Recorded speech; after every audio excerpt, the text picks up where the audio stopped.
Ворвались около 12 людей в масках. Нас с 4 детьми заблокировали в отдельной комнате.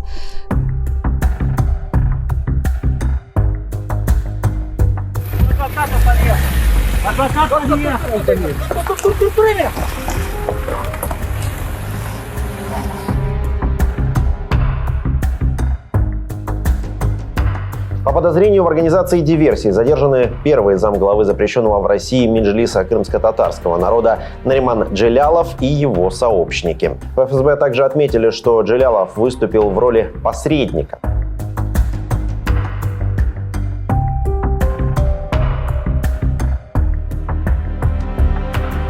Крым, к сожалению, продолжает оставаться территорией, где фиксируются многочисленные нарушения прав человека со стороны российского государства.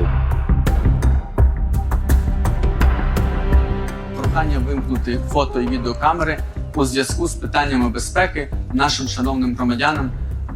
Треба повертатися потім додому, до рідного Криму. It's a big privilege and honor for me to give the word to Mr. Nariman Jelalov.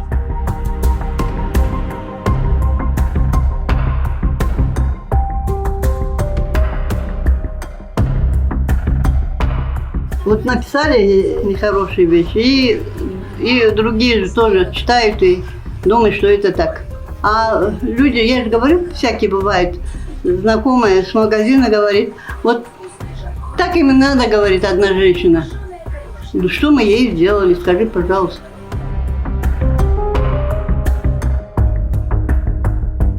Он говорил, что, возможно, к нам тоже придут, как бы это все понятно. Даже когда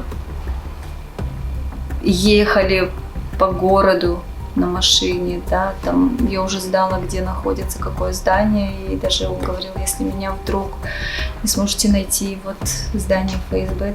Ну, естественно, мне, когда человек находится рядом, я отгоняла эти мысли, не хотелось об этом думать.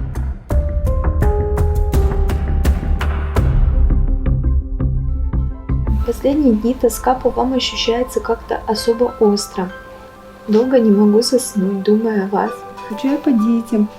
Особенно хочется видеть, как меняется Ниалька.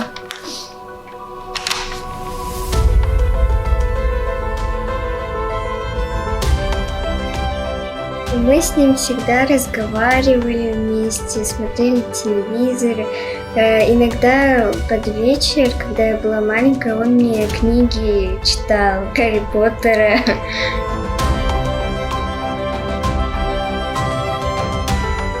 Они не дают мне впадать вот в эту, знаете, депрессию, да, вот в эти эмоции впадать. Они приходили просто за ним, потому что уже такового обыска не было. Обвинения, которые они вменяют, это просто даже обговаривать не хочу, настолько абсурдное и вообще неуместное в этом месте ему за его какую-то вот гражданскую его позицию такую и, возможно, участие в крымской платформе. Судя по всплеску негативных эмоций в Кремле, Украина надавила на одну из наиболее уязвимых точек российской политики по Крыму. Ситуація з життям кримських татар у Криму сьогодні особливо кричуща.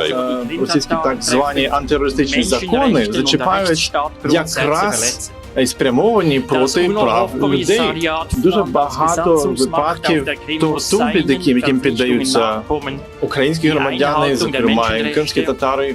Ми закликаємо їх припинити порушення прав людини проти усіх українців, включаючи кримських татар. НАТО стоїть разом з Україною. Ми вимагаємо повернення Криму.